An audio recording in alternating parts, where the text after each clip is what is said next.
Hi, everyone. Welcome back again to another exciting show of the Iconist Podcast.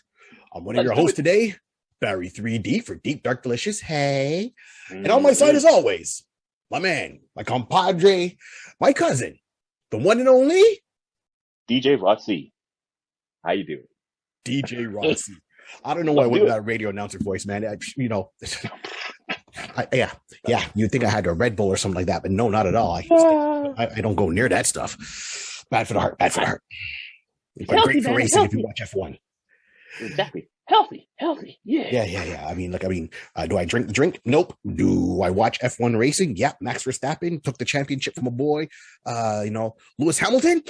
Been denied. Well, yeah, I'm talking F1. If you don't know, watch Drive to Survive and then catch up on F1, and we can talk one day on that. If you ever see me live, I'm a huge F1 person. Yep. Go ahead. Oh God, yeah. Oh yeah. I watched Drive to Survive, and I got back into F1 for the past 4 years, man. Oh yeah. Whew. On that note, Rod, how you doing today, man? Yo, I'm good, man. I'm good. Taking it easy, nothing too crazy, just Stormtrooper got me pinned down, but I'm all right, man. I can get out. I need some Red Bill. Yeah, Stormtrooper might have you pinned down, but at least you'll make it out. At least you'll show up, because we've been missing I've been watching the Book of Boba Fett. Let me tell you, man, the past 2 episodes I've seen Boba Fett show up maybe once in past 2 episodes of his own show. And I don't even think he had a line. That's a different discussion for a different day. The series is still going, no spoilers. Right. Good to know. Good to know. I'm still enjoying it though, but yeah, good to know.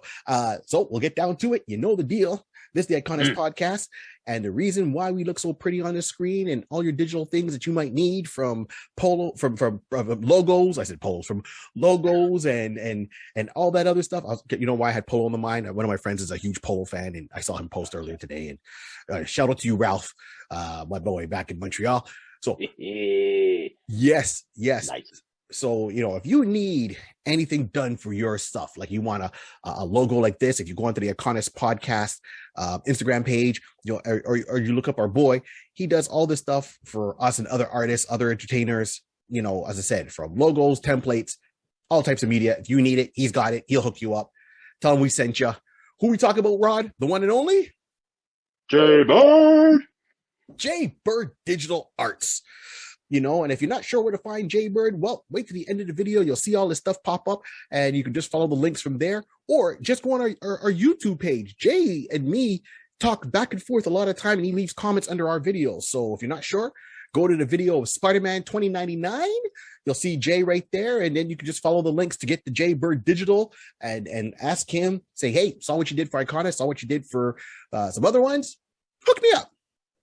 Nice. Right on. That's our first shout out. Second shout out is to the boys I roll with all the time. A Touch of Grey Comedy. That's myself, Thomas Patrice, Zolf Ali, Dave Sokolowski. A Touch of Grey Comedy. We have 115 videos live and clips and stuff like that.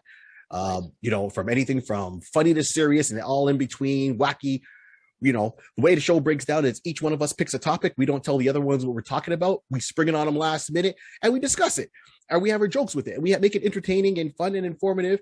Zolf likes to fact check us. So sometimes we're right, sometimes we're wrong. That's it. It's a parody show. We're having a good time. And, we'll be going back out live again soon. So come March if everything opens up again, we're going to be out in Jarvis, Ontario, doing one of our shows, and then from Comedy Bar and all those other places. So look for us. Touch of Grey Comedy. Check out the Facebook page, YouTube page. Links are at at the end of this show, you'll see our flow code. Scan it, save it, and you'll know where to find us. It's all there. You can find out that through barry3d.com. You're not sure where to go? Very simple. Follow my name. Barry, B-A, not B-E. It's Barry, not Berry, like the fruit. Even though I can go by Blackberry. Haha, joking. Barry3d.com. You can find all that there. And then, special shout outs to Jimmy English for Back to the Balcony, a podcast talking about all movies that existed. He brings on a guest and they discuss it, the good, the bad, the ugly of the show. And they go through it, and it's really entertaining. A lot of fun. They're in season 2, and he's got a couple of specials on there, Christmas specials, and you'll see yours truly somewhere on that. I know last one I did was a couple of weeks ago with talking about the movie Excalibur back in 1981. Which is I love that movie. Another special shout out goes to two of our comic book stores we like to go to. So that's in Montreal. There you go. Check Swings on the South Shore on Taschereau Boulevard. Can't miss it. Go and check it out. You'll see little ads that we've put up before in the comic book store. If they don't have it, they can get it. That's for sure. And they go from anything from comic books to sports memorabilia, Dungeons and Dragons, and board games. They have you covered. They have you covered for our friends out in Montreal. Go over to Champlain Bridge, enjoy the new bridge. It's high up. It's a nice view. You can't go wrong. Can't go wrong. And if you don't mind driving, and for our friends here in Ontario, take the drive out. I know people in Ontario don't like to drive far, but sometimes you got to drive far to find the gems. Regardless where you're at, get yourselves out to Kitchener, Ontario, and look out Wow Comics. 500,000 books on 2 floors. And the deals in there are insane, from comics to statues to magazines, all things, and still growing. So big shout out to Wes at Wow Comics out in Kitchener. Big shout out to Trevor, and Check Swings on Taschereau. Trust me, tell them that Barry and Rod from the Iconist podcast sent you there. And for friends coming over to visit when things open up, you know where to go to get your books filled. All right, and I think we got last one, Wayne Tennant. Congrats on your R&B album, man. You dropped that on Spotify. Let's stay away from the drama. I'm just saying, he goes between Montreal and Toronto, and great voice, a lot of talent. If you want to support your local artist, that's who you should look it up. Wayne Tennant. So you can't miss him. Got to definitely get into your groove if you want some good listening music for a nice Sunday drive, chilling at home. Wayne Tennant. Thank you. Nice. Rod, my man. Yeah, man. Where can we find you? You can find me there, boy. Listen, I'm all over the internet. Well, I'm just someplace in the net. I'm just hiding in the ether. But you can definitely find me. Ether, man. You can definitely find me up on Instagram. You can follow me by Mr. Rod C. That's where you can find me. Holler at me, just pass through and say, hey, how you doing? Liking, a bunch of stuff I got going on there. As well, you can find me on Twitch, twitch.tv/DJ Rod C. That's where you can find me. And listen, I'm always there having fun, playing up music, having fun. I play open genre, open format as they call it. So I play like a whole bunch of different styles and different, musical tastes: hip hop, R&B, reggae, house, disco, top 40. Listen, you name it. I believe I got it. We're gonna have some fun. So make sure you pass through. When you pass through, like say, hey, I think I saw you from Iconist. Did you? Hey, welcome. Right on. There you go. Right on. And you know the deal. When you see Rod, 2 words: Saturday love. Thank you. Gotcha. No problem. I'll have it on deck. You gonna kill me one day. What? No. Just have it like Iconist. Trigger word: Saturday love. Let's just don't worry about this. Throw it in there. Trigger word. I'd be like, Saturday love. Oh, sorry. Automatic trigger word. Automatic trigger word. Exactly. Trigger warning. Oh man. And we got to say, I think we're doing something special here. And so thank you for everyone that's listening, and supporting the show, be it if you're watching our videos, be it if you're downloading and streaming us from all your podcast services. Thank you very much. We are doing something special. We are a Black owned, Black run show. So I can say this, and I say this with pride, every 365 days. And it's Black History Month. And last week we put out for Bishop, a character who needs more love. That's how we look at it. And this week we are going to get into Brother Voodoo. What? Brother Voodoo. Brother Voodoo. Who's that? Who's that? Exactly? Who's that? Who's that? Learn today. You are going to learn today. So first and foremost, Brother Voodoo is a character in the Marvel universe that came up and was created. And once again, when he was created, now let's put it this way. I will come back to this point later on. But have you seen him already in the Marvel universe, the cinematic universe? And the answer is yes. And people are like, how come I didn't notice? Oh, well, because you didn't pay attention. Maybe you're so quick. You blinked. You reach down, you grab your popcorn. Next thing you know, he was on and gone. Who was You that? try to hold in the cough, kind of eyes tear up. Didn't see him. Who's that? But Brother Voodoo was already in the MCU. Brother Voodoo showed up in video games. So for the general public and everyone else tuning in for the show, this is why we have this show. This is to kind of bring some love to these characters that you might not know. So here it comes down. So Brother Voodoo made his first appearance in comic books, 1973. That was a good while. That was a good time. Yeah. Good year. Some of wine you was good. Yeah, it was good. Some of you who listen to the show were like, oh, I was just a youth back then. And some other ones might be like, what? My parents weren't even born back then, or that's fine. History is history, yo. So he showed up, in September 1973, and then he was on and off in the comic book up to about 1974, right, to about April. So he almost, not a full year. He had a couple of months run when he first came out. He came out in Marvel Comics when it was called Marvel Comics Group across the title of the book. And the name of that book was called Strange Tales. Now, I'm going to touch on some of these books. Strange Tales, DC Showcase, back in the day. These books were great for introducing new writers, new artists, new letterers, anyone that's new to the industry, or someone that was established and wanted to maybe play around with a new character, give them a new twist or a spin. That was the proving ground, the trying ground. Instead of committing to a full series of these characters, the beauty of it is where you have, artists and creators right now saying, okay, I'm making a new character. And where do they fit into that particular universe, be it if it's Marvel or DC, and have to put the character in?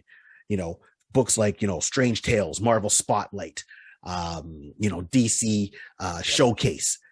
It allowed them to say, well, I don't have to make this person in the Batman universe, Superman universe, Spider-Man or X-Men universe. Say I can make this character, be it if they're good or bad, just establish them in a short story arc and see how it goes. And then they would do the letters pages and read, and people were active participants to write in saying, I like the character. Sales were good. People wrote in, I like the character. This is interesting. I'd like to see more of it. Oh, and then I'll make the bigwigs think maybe we should invest a little bit more, and it's almost like he felt like Oprah with the comic books, like, you get a series, you get a series, you get a series. What about me? You get a 4-issue limited run. Working on you. We're working on you. You're still on the fence, right? And this is what made the universe as rich as it is, because if you look at all the books that were existing at the time, not all of them had their own ongoing, long-running series, but they would say, hey, maybe you got a good, 3, comic book story arc in you for your character. Go for it.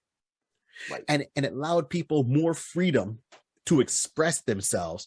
Express yourself. Na, na, na, na, na, na. Express yourself. Yeah, I went with a salt and pepper one instead of, NWA. I'm just in a light, fluffy mood today.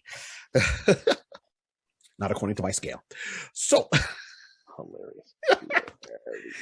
Right. So this is where it came in. And because of this, we got Brother Voodoo to come across. So you had Len Wein and John Romita Sr. So, he's legacy. He's comic book gold, John Romita, because, you have Senior and you got Junior, and both of them have similar drawing styles, but you can tell their differences when you look at them. And the beauty is it's father and son. Father started into business, obviously, son got into business and then carried on. And they've carried on with drawing pretty much the bulk of characters within definitely Marvel, and definitely they've touched a lot of their hand with even DC. So I like the art styles of both of them. I'm a huge fan of Junior, because that's where I really kind of got introduced first. And he's done a lot of stuff with X-Men, Nimrod. I remember that storyline, the Hellfire Club. He kind of gave him an updated look. So he, Punisher, Bishop, who we talked about last week. So this is who we're talking about with this character. And that's why these books were so important. And I wish they would bring some of that stuff back. Right. And it's not be trying, because right now I find the comics, of course, everyone's trying to make money, but you need content to make something, to have it. It doesn't need to fit in, you know. Like sometimes I think they make a character and it's like a circle fitting into a square. It doesn't mesh well, but it has to, because that's the only way you can get your guy out, or your girl, that character out, your hero, your villain out right now. It has to fit into the box that's there. So it's got a little bit narrow, like we used to have before, out the box. I would say it should be out the box. And this is why I enjoyed Strange Tales. You know, I think that was like, Strange Tales is what brought in Thor back in the day. You know, Thor into the Marvel universe. Thor didn't have his own book. Thor was part of Strange Tales, right? So that, you know, DC Showcase had people like the Creeper coming in, and Hawkman, you know, really emphasizing Hawkman and Adam Strange and Hawkwoman, Hawkgirl. So Hawkman, Hawkgirl, and Adam Strange, and the Shadow Thief, you know, where he's from Thanagar, and that storyline, show how they're all kind of interconnected. And this is why you always see them together. So, character came up in, as I said, 1973, created by Len and John, along with Roy Thomas, and of course, you know, the Stan Lee for the House of Ideas. And this character, what I like about him is he's different. I can see a lot of similarities, right, from who's existed before, but he's different. So first of all, this Black History Month, so the character is black. He's black. There's no question about that. We like that. Cool. I like the diversity that they show in the books even back then. And I think you can identify with something like that. It was, you know, first of all, he's Haitian. That's his background. Right. 100% he's Haitian. He was living there, you know, in Haiti with his brother in Port-au-Prince. You know, and then he came over to America, studied to be a doctor, became a doctor, got a note from his brother to come back home, and he went to go and visit his brother to see what was going on. His brother was a Hugan, right? Not Hooligan, Hugan, which was the, you know, a voodoo priest, right? For the area, for that tribe, for the town. And he was seen as a protector, and he was fighting somebody else who was almost into that cult. So right now, by the name Voodoo, we know Brother Voodoo, we know what we're going to be getting into, you know, right. Haitian culture, you know, Port-au-Prince, you know, the superstition, a lot of that, it blends naturally. Right. It's, you know, seriously, yeah. So the, you know what, you go. Okay. it blends naturally because there's a lot of there's a lot of mystical lore, stories, superstitions that come out of Haiti. If you talk to anyone from Haiti right now, Haitian descent, you know, even if they don't believe themselves, they can tell you stories either about their parents or their grandparents. And I'm not saying they're out there practicing voodoo. I'm just saying that they'll have, oh yeah, my mom, dad, superstitious. Yeah, they have some stories, exactly. They got some stories. They got some stories. There's certain things they'll do. I'm not saying they're out there practicing, you know, in the closed door. It's like, all right, take care. And they're pulling out the cauldron and whipping up a vat of some voodoo stuff and making voodoo dolls and, you know, saying, I'm not working no overtime today. And they're stabbing. And I'm not saying that. I'm saying that it's a country. It's a place, you know, with a lot of lore. So once again, easy to draw on, right? You know, if you look up, just Google search zombies in Haiti, they have their version of zombies and afterlife and their beliefs with the whole voodoo religion. It's seen as, you know, for lack of a better word, it's seen as a religion. It's a practice, you know, right? I know it's got negative connotations when you look at it, but there's a lot of good in it, and they believe on the good. It's not because everything is, you know, it's how it's portrayed in Hollywood. It's how it is, right? So, you know, as the saying goes, it's all about source material and do your research. Source material. So the current Brother Voodoo, who's in the comic book and gets introduced, even though he's not the original one, the one that we are following is Jericho Drumm. Yeah. Right? So Jericho gets this call. He's in the States. He comes back and he comes off the plane. He's a doctor and he makes his appearance. So, well, first thing is like, you see him show up in the Brother Voodoo garb. So he's got the pants. He's got like the frayed pants at the bottom, you know, no shoes. His chest forms like a V with what he's wearing, right? And it's kind of tribal, and his colors are green and a little bit of yellow sash around his waist, you know. And of course, it's got to have that physique, right? and he's got like an emblem on his forehead. So, and he wears like a reddish cape at times. So as I said, but he doesn't start off though. I mean, that's how he comes off. That's how we get introduced. A guy comes off an airplane in Strange Tales 169. That he's being jumped. You know, they're trying to keep his presence there secret. He gets jumped. Brother Voodoo comes out, saves him. You see him using some of his powers, and then he goes on, and then it just starts to go back into his story. So this is like the story arc was 3 issues in Strange Tales to explain the whole arc with Brother Voodoo, his main adversary, and what's going on. So when he gets back to his house, you know, he's going back to where he grew up as a kid. And he even says, hey, I used to be in these streets running up and down barefoot with my brother all the time and us laughing. I didn't realize the area's changed or so much, but maybe I'm away from home for so long that it just looks different to me because now I'm used to being in the city and now I've come back home. So he was remembering looking at things through a child's eyes, and now he's come back as a grown man and seeing them, how it's changed because he's changed. It's always been that way. And he acknowledges by simply saying that, you know, well, when you're running around laughing as a kid, you know, nothing seems to matter. All you want to do is laugh and enjoy yourself. And looking at that through those eyes, it does say a lot about, you know, what's happening in the times back then and even true to now in Haiti and in different parts of the world, right? Where we're not in condos every 2 seconds. So these are really interesting points and of the character that he's developing right away. He comes off, he's in a full-out suit, doctor bag, the whole 9 yards. He gets back to his aunt's house, greets her. He almost gets mugged. He fights off the muggers. You know, they take off running. He goes and sees his aunt. Then he sees his brother, his older brother, and his older brother's lying on his deathbed. And he's just saying, well, I went to challenge this other guy who's like a spiritual leader, and he seems to be getting people behind him, but he's leading them down the wrong path. And my role here as a current, you know, Brother Voodoo was to stop that. And I challenged him, and he's part of this snake sect, snake cult, and he's cursed him. And this is what's causing him to die. Now, you know, Jericho doesn't believe that. Jericho turns around and says, no. You are putting too much faith in this. It's really mind over matter. You think you're going to die, so you're feeling you're going to die. I'm going to use science and medicine to stop that. And you're not going to die. I've got you covered. And starts, you know, taking care of him as a doctor should. Right. Okay. When this is going on, you know, he's saying, look, I got to listen. You got to listen to me. You have to follow in my footsteps. You got to take, I'm not going to make it. You got to follow my footsteps. He's like, oh, you're talking nonsense.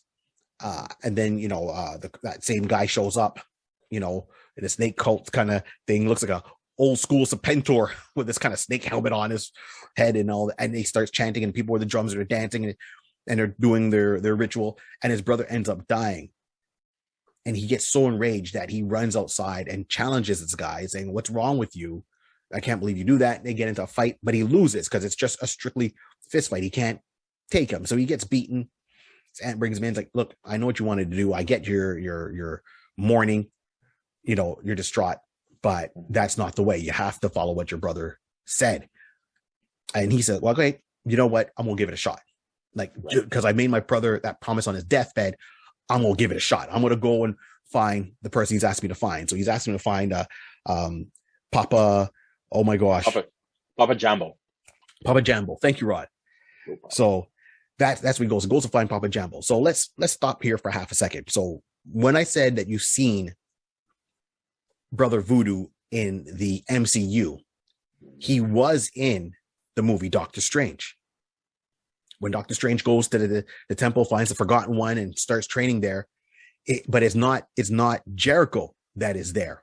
It's his older brother, which is Donald, if I'm right. Daniel. Oh, Daniel. Thank you. See, it was with a D. So it was Daniel. So Daniel, I know there's a joke there. So Daniel is there, and he's training with the Forgotten One, along with Strange, and has little appearances. Now he goes by Daniel Drumm. You never hear him mentioned as Brother Voodoo at all. I think they might have made something about where he's from, like either being Haitian or not, and that I can't remember, but I know it's his brother. So this is in the MCU, we've already seen his brother. His brother's been portrayed, has, you know, a couple of lines, shows up, does his thing there in the MCU. You know, so he's here and there. So that's fine. And I'm cool with that. There's still room to bring in the current one we're talking about here from Strange Tales, Jericho. Daniel had his run, and Daniel was never a big presence in the Marvel universe. All he is a catalyst, to get Jericho to go on this journey and become the next one. Just like, Uncle Ben was a catalyst for Peter Parker, right? Something that they do to say, hey, I'm going to do it for you. So he's that person, just like, the Waynes for Bruce, the L's for a Cal, someone's got to suffer for the hero to turn around and say, okay, you went because of your memory. I'm going to carry on. Let's go. So that's Daniel's role in this. Okay. So even if they bring back that same actor to play Daniel, to kind of passing of the torch, that's all right. We're following Jericho. And I don't mean Jericho from AEW. Hope he gets the inner circle back together. Come on, Jericho. I am what I am, Rod. I am what I am. I understand. Yeah, well, good luck, man, because you family, so you ain't that far off. Oh, I know that. Trust me. Believe me. Strong bloodline. It's there. Right on. So this brings us down to the whole thing of this is what his whole origin story is, how it comes about. He goes, finds Papa Jambo. He goes in the jungle. He rents a Jeep, gets in there, finds Papa Jambo. And Papa Jambo says, okay, well, here's a garment you have to put on as the resident, voodoo doctor kind of thing. Then he starts teaching him the techniques, pretty much teaching him magic. Mm-hmm. So, now let's look at the parallels here, right? He's a doctor, doesn't believe in magic, goes through a tragedy to find magic, to study magic, to combat magic. Oh, he on the same line as Doctor Strange. Very similar. Doctor Strange lost his hands. The use of his hands, he can't hold them steady. They're always shaky. He got the shakes. And Jericho lost his brother. So that was the motivation for these characters. They both came from similar things. I would think it would be interesting if they knew of each other ahead of time, right? Even in the MCU, and it's like, hey, weren't you a doctor? It's like, weren't you a doctor? Well, I'm Doctor Strange. Well, I'm Brother Voodoo. But don't worry about it, because later on, Brother Voodoo changed his name to Dr. Voodoo. So, yeah, because way down the line, more recently, Doctor Strange ended up, I think, getting killed off or leaving or whatever, and Brother Voodoo takes over as the Sorcerer Supreme. Yep. Right, and go and gets the name of Doctor. You don't know how this works? Hey, take a listen. Carter.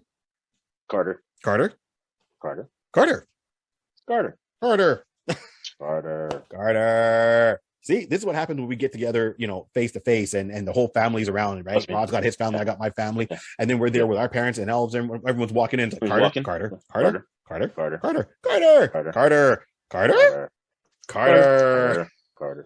It's wonderful. It's a great union. You should try it. Absolutely, you should try it. Not a doctor. Shh, what? If you tell me where that's from, you good. We can hang. So he goes through, he learns it, he gets the magic behind him. He's got the power. But then where it goes a little bit differently is Doctor Strange is able to do certain things. And what I like is like they took their own variation of it and did it. So Doctor Strange gets the eye of Agamotto.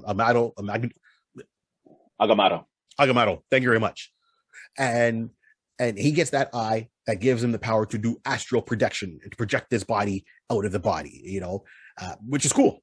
Mm-hmm. Now, Brother Voodoo doesn't get that, but what Brother Voodoo does is he does a ritual under Papa Jambo. Thank you. I'll never get it's because you know why? I keep saying I want to say Papa Shango, and I know it's not Papa Shango because that's WWF at the time. So I always stop myself saying Papa. Not that lane. Right, because that's what's in my head, because he was a voodoo guy too, and he was a wrestler. We wonder where they pulled. This is why I have to kind of pause and you hear Rod jump in. So he goes and he learns. He does a whole ritual under the watchful eye of Papa Jambo. Thank you. And Papa Jambo tells him, like, hey, you can do this ritual that can put you on another level, but it's dangerous. And he goes, look, I didn't come this far. Jericho goes, I didn't come this far to back out now. Does the whole ritual, dancing, and he really gets into it. The dancing, the bones and the ritual and everything like that. Right. And he calls out the soul of his departed brother and calls that soul into himself. One body with two souls. Of course, it gives him higher reflexes and double the strength and all those things. But he doesn't astral project himself. His brother, when his brother joined with him, it gave him the symbol on his forehead to be the new brother Voodoo. So he gained those powers. He's got his brother always kind of helping him out one way or the other. He doesn't astral project himself. His brother will jump out of his body and, like a la Dead Man from DC, go into another person's body, possess it, and then help out his brother. So Daniel's soul is inside Jericho. And then Daniel's soul will jump outside, go into any other body, take it over, and help his brother out in either a fight, any type of scenario to help him out going forward. Damn.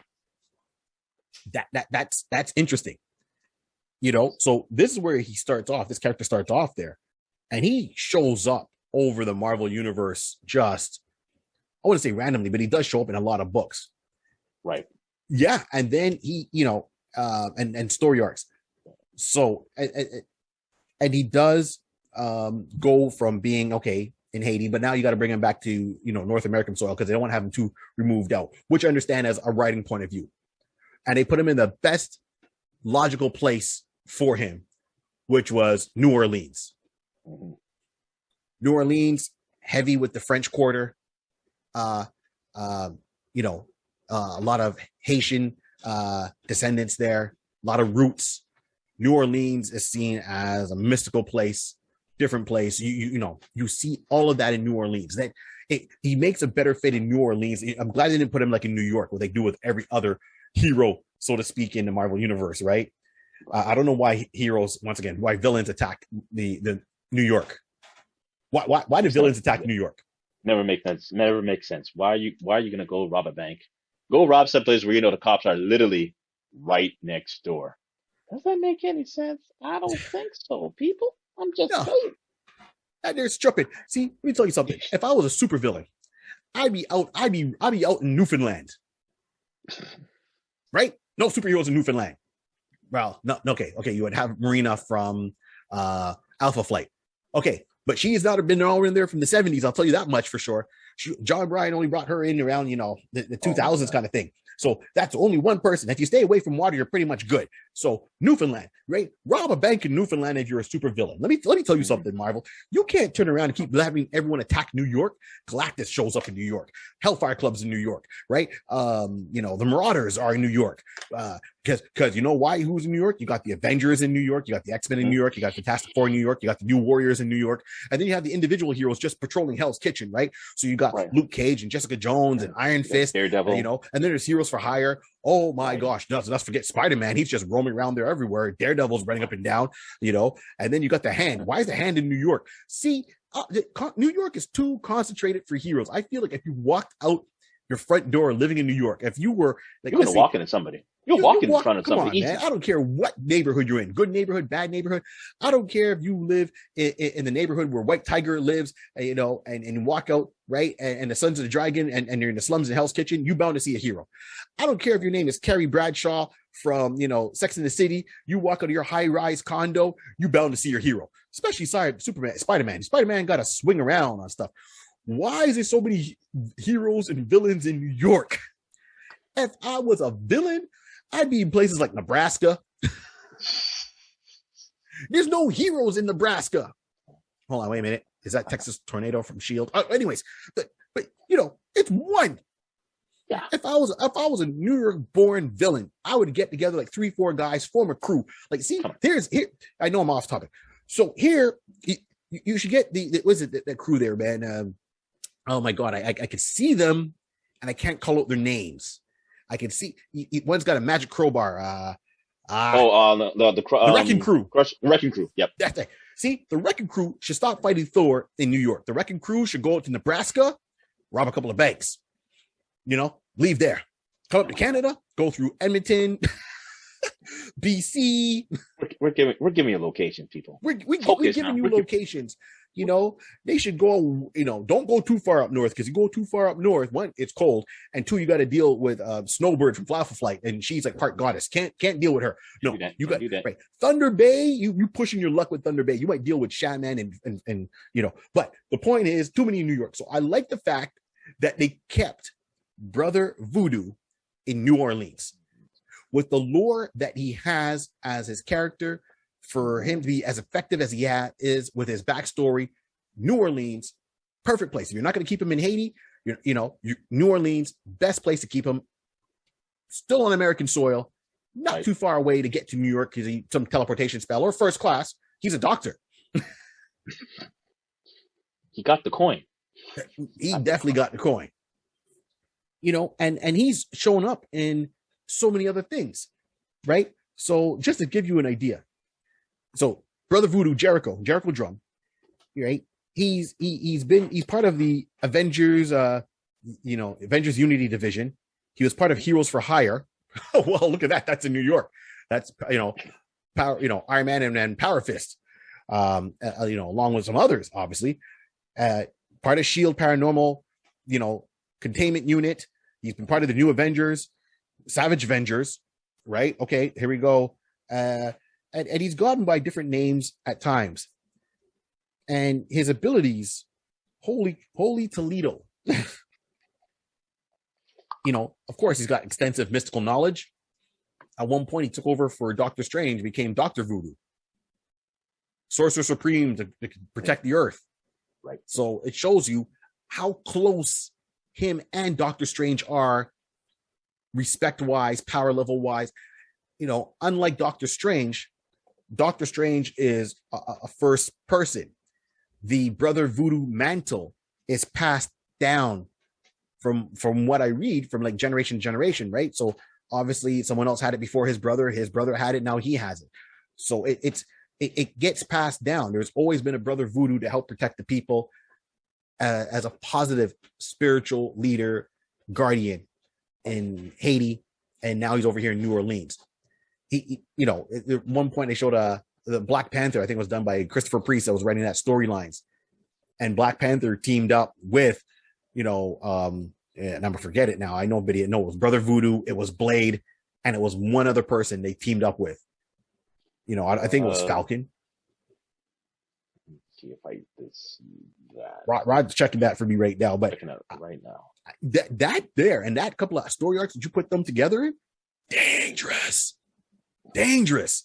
As the saying goes, I always talk about black excellence. Okay, that there is black excellence, right? You got a king of Wakanda, a nation that's never been defeated. Then you've got, Brother Voodoo, who pretty much is like, ready to step in as Sorcerer Supreme. Like we have Hal Jordan and you got Jon Stewart. Okay, I'm reloaded. I'm ready. Okay, that's to show you the power scope that you're dealing with. I think War Machine was part of that at one point. You can't go wrong. Yeah. So, you can't. It's that's a good power team, basically. You know what? I'm just gonna just sit over here. That's what I'm saying, man. So he has extensive mystical knowledge, right? Got that covered. Superhuman strength, got that covered. Spirit possession, he's got that covered. Fire manipulation, he can walk through fire and not get burnt. And when he was doing his training, he walked on flames and didn't even feel it. Yeah, looking at you, Human Torch. Don't test him. Don't test him. Of course, there's jokes about sunblock probably in there and black people not needing it, but hey, we're having some fun with that one. So he's got the immunity to fire. He's able to generate mystic smoke and conceal his location. All right, in the all-concealing shadow. Ability to command things through hypnosis. With lesser control over people. So you can eat animals. You can communicate, control them. People, depending on your will. He's got you covered there. Able to summon the spirits. His brother, of course, and his brother being in there boosts his strength. So you have all that. He's able to speak to spirits, and he can ask for favors. I like this whole wheelhouse.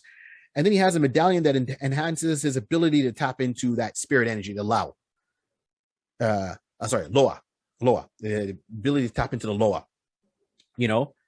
And then he was Sorcerer Supreme and bearer of the Eye of Agamotto. Agamotto. There we go.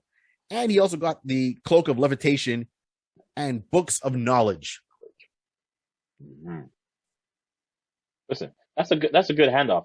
If you're taking over the realm of Sorcerer Supreme, be able to use the Eye of Agamotto, use the wonderful Cloak of Levitation and the Books of Knowledge. Hey, come on, you can be a smart guy with all that. You got a potential power, potential knowledge, and able to fly. Yo, that's a good combo, right? That's all I gotta say. I'm done. Very good combo. Extremely good combo, right? And as I said, Brother Voodoo, he got mentioned on Beavis and Butthead in one of their episodes, right? Fred Hembeck, who does a lot of the parody comic books from Marvel back in the day, has drawn him a couple of times. And he avenges in alternate universe, he avenges the undead. Brother Voodoo appears as the leader of the Avengers of the Undead. So he on Earth 666, that's the undead zombie universe. So they could bring him in anytime they want. Anytime they want. And as I said, he's shown up in a bunch of video games. So he makes an appearance in, for example, he makes an appearance in Doctor Strange's ending in Ultimate Marvel versus Capcom 3. If you play that fight game, he shows up in the end. He's a playable character in Marvel Avengers Alliance that came out. I think you have like DLCs you can put him in, and he's been referenced and shown up different places. I'm all for Brother Voodoo making, and once again, I'm going to say this right here. If we've gone that much, first of all, the character's got that much history. Mm-hmm. His origin story is not dated. It still stands up to today. The beauty of it is you can show him in Haiti, you can show him in New Orleans, get stuff out in New York. It's a nice change. Diversity, that's great. You can still keep the original actor that played his older brother and still have him come back in spirit form. So you got a job. You got a job. Job security, man. Job security. Job security. As I said, I'm still with the idea of two things.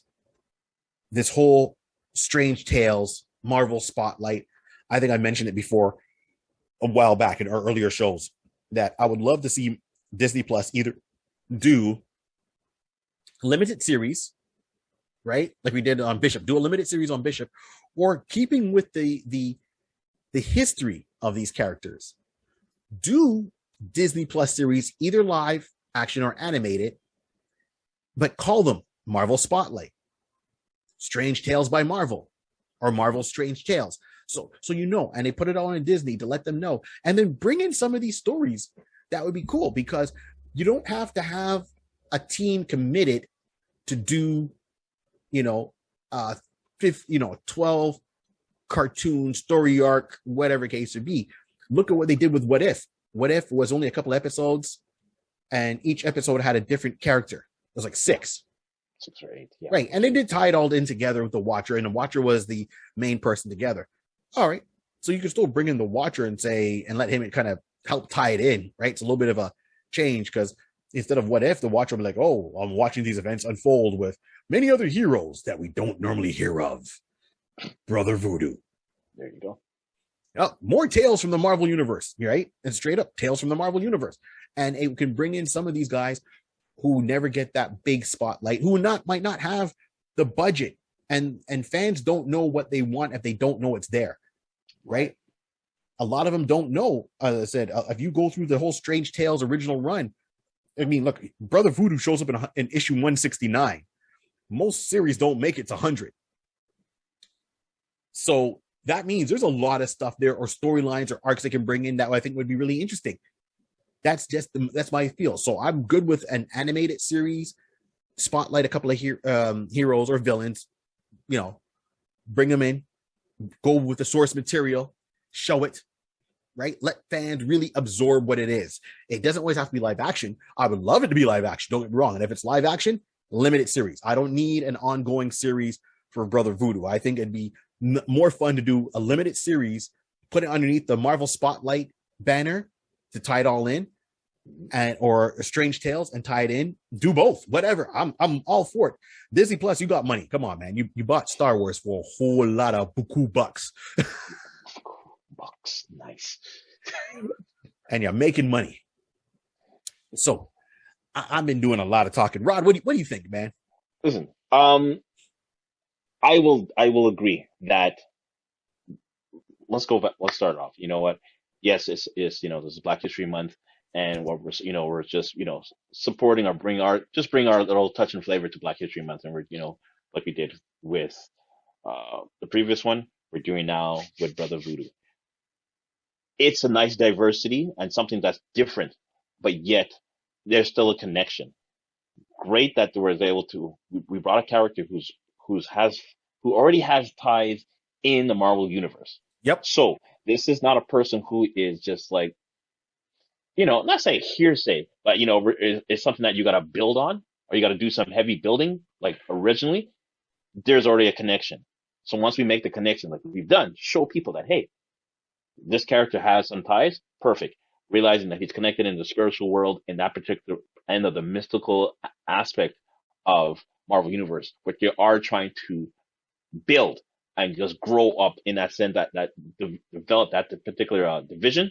Another aspect of why Brother Voodoo will be a great add-on check mark to add him to the MCU.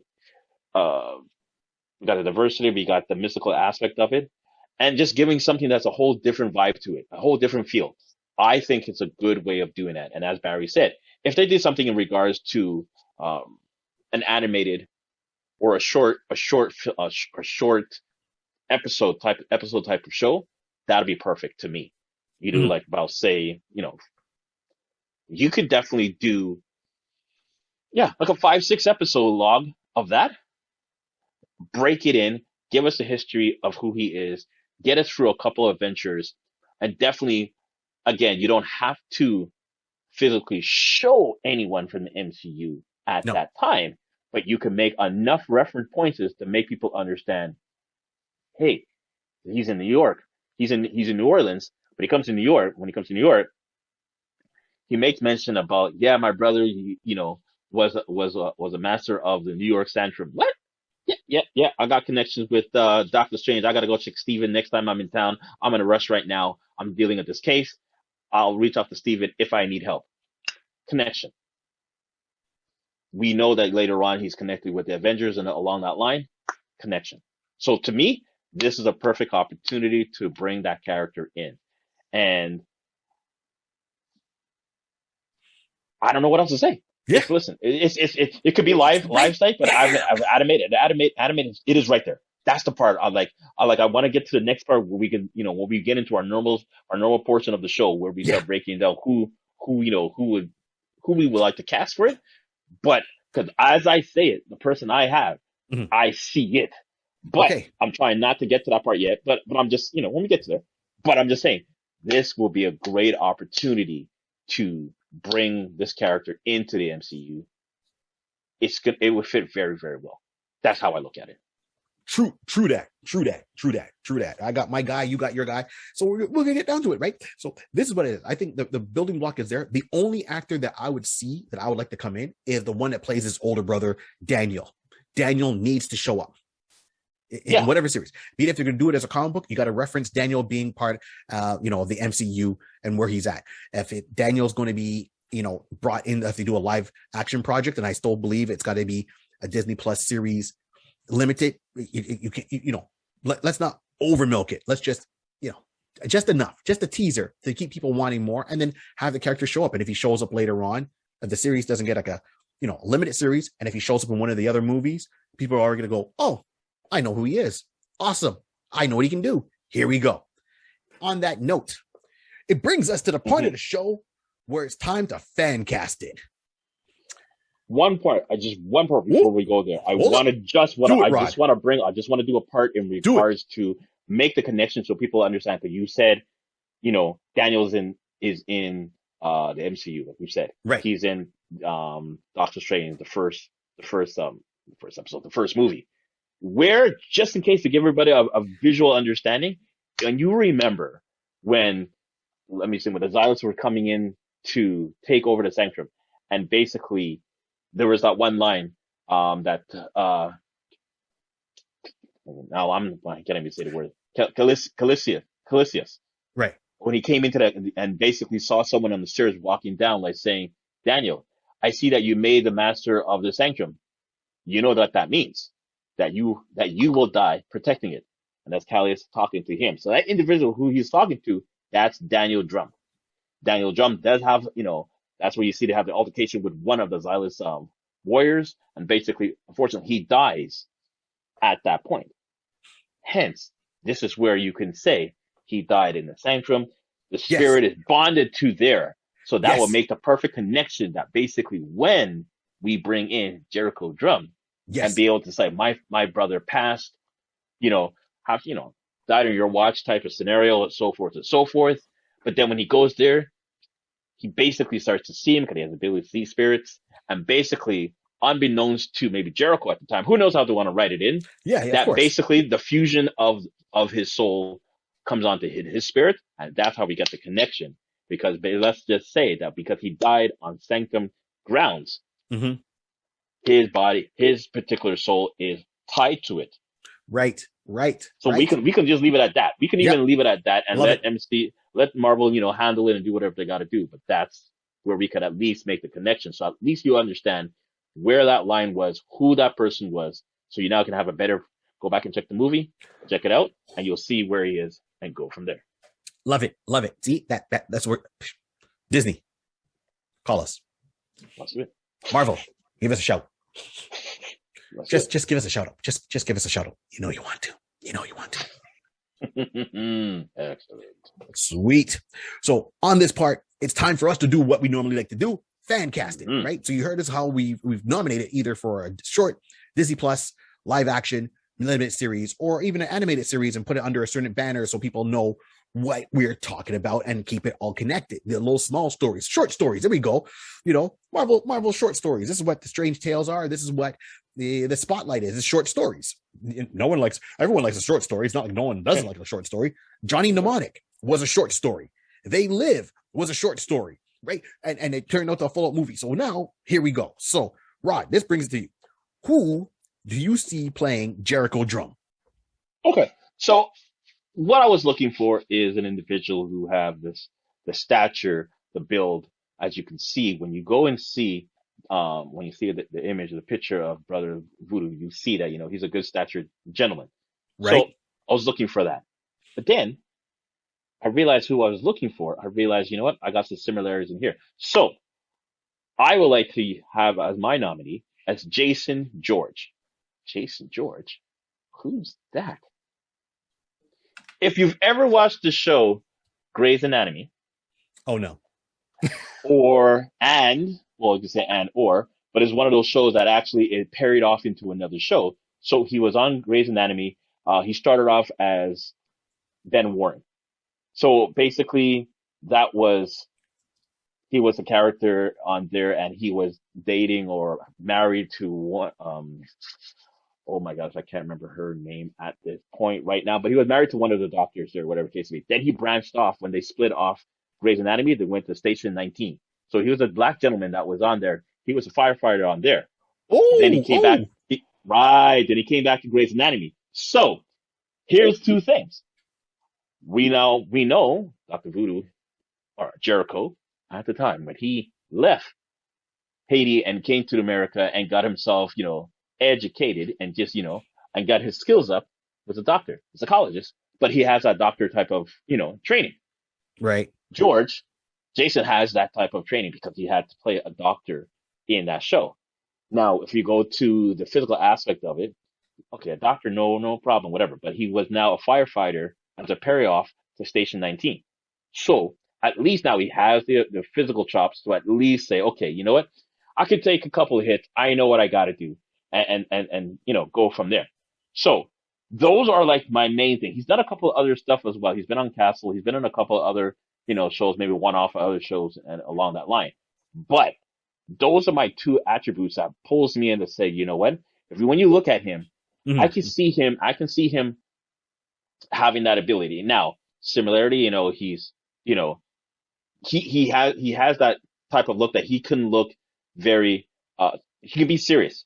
From the doctor aspect of the show, he can be serious. Also, even from Station 19. But he has the ability to pull those chops out of him. I think Jason George would be a wonderful candidate for Brother Voodoo. Okay. So clearly Rod came out swinging. I mean, Rod had his Wheaties today, and here he is swinging that. Yeah, okay, all right. I don't know what you want to beat up on me for, Rod, and why you want to mash me up on this one. You see? Okay, all right, okay.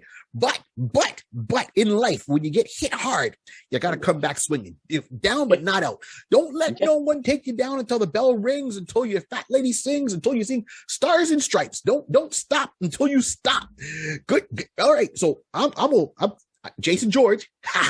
Got you. Okay. But I'm gonna come back now I'm gonna hit you with Jamie Hector. And you were going, who's Jamie Hector? Jamie Hector is an American actor of Haitian descent who is known for his portrayal as drug kingpin Marlon Stanfield on the HBO show The Wire.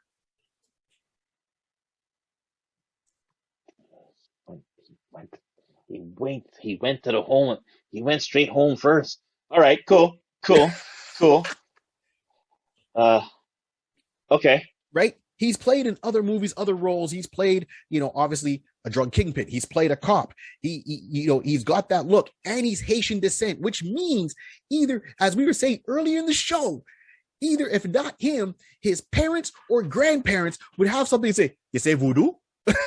And he can draw on, circumstances where he's heard it in his home or from a friend or something like that. And I'm not saying he has. I'm totally speculating on this, but right. I'm sure there's certain things we hear growing up. I mean, being Bayesian growing up, we hear certain things. Jamaicans will hear certain things. So West Indians will hear certain things. That's just the way it is. When you talk to another West Indian, you'll hear some of the superstitious stuff, and you're like, yeah, you know what? My grandmother did that, or my mom made a comment about that, or my dad made a comment about that. You hear it. It doesn't mean you believe it. Just you would hear it. You're exposed to it. To you, it's the norm, right? So that being said, this is who I'm going with. First of all, he was beloved on that show. That show has got its built-in audience up to now.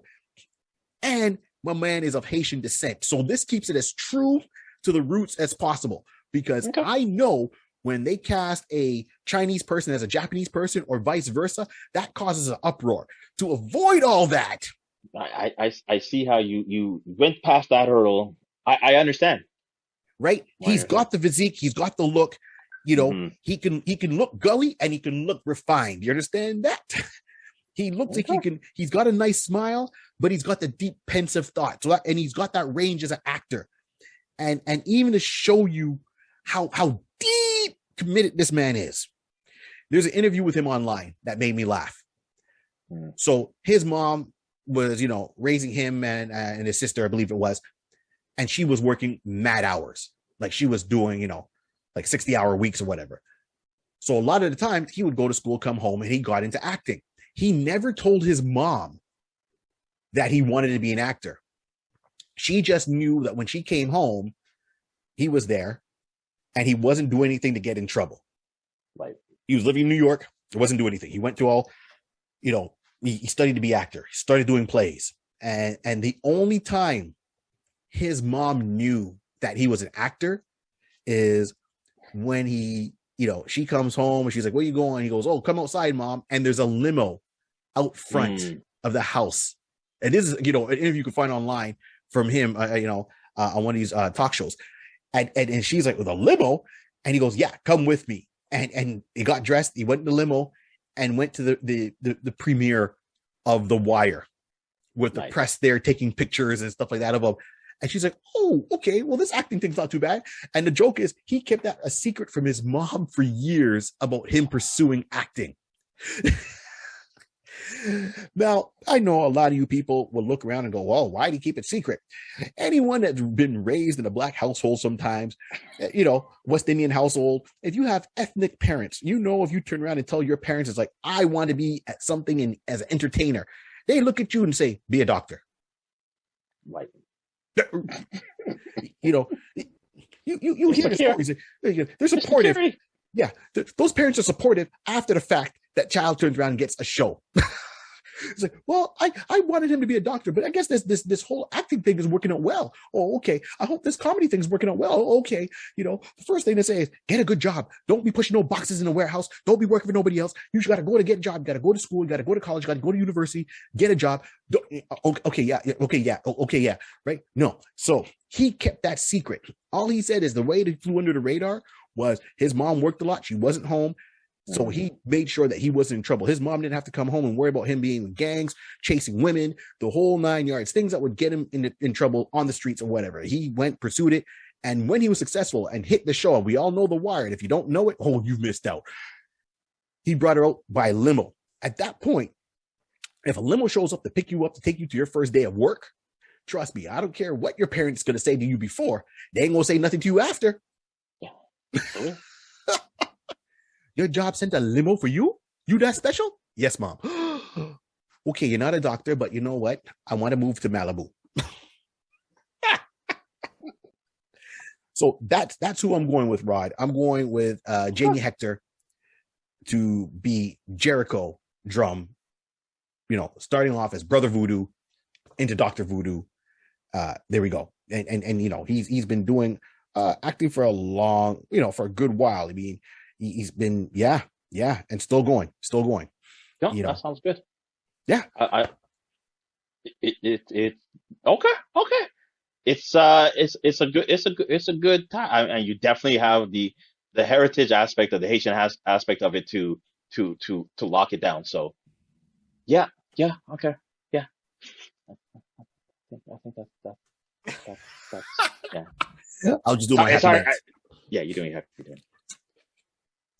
But that's our opinion. You know what? If everyone out there listening has a different suggestion, hey, leave a comment down below.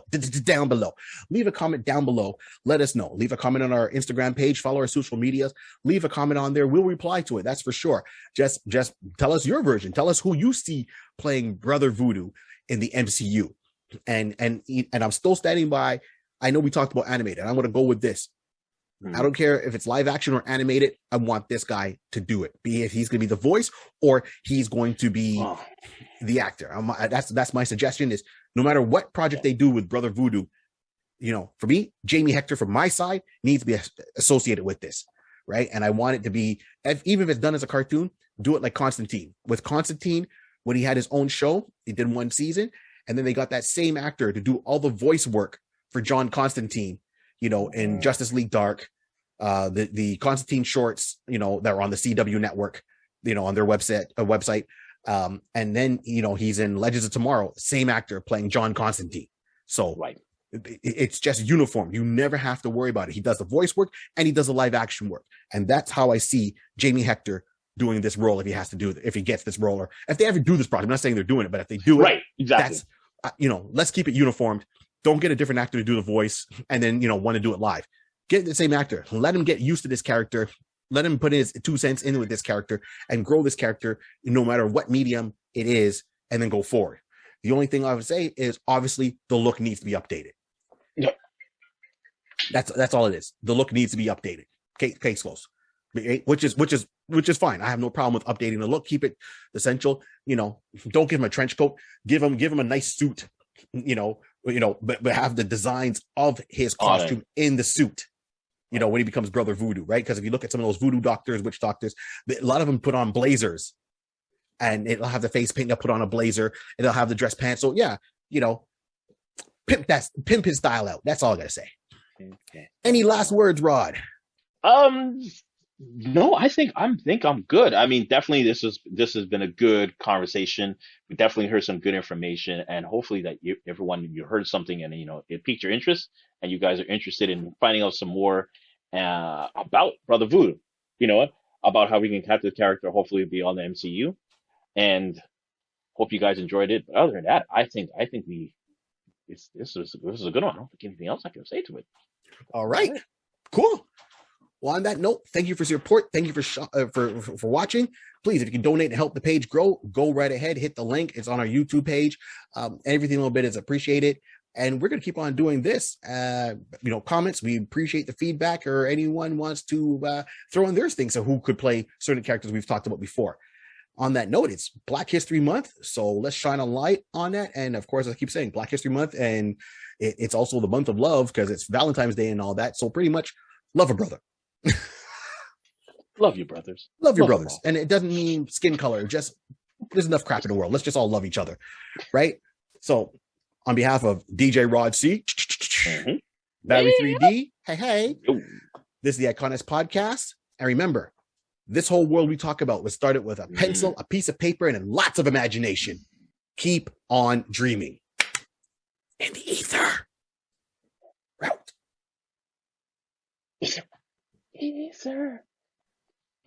I'm out. Ether. I'm ethered out, man. I'm ethered out. I'm out.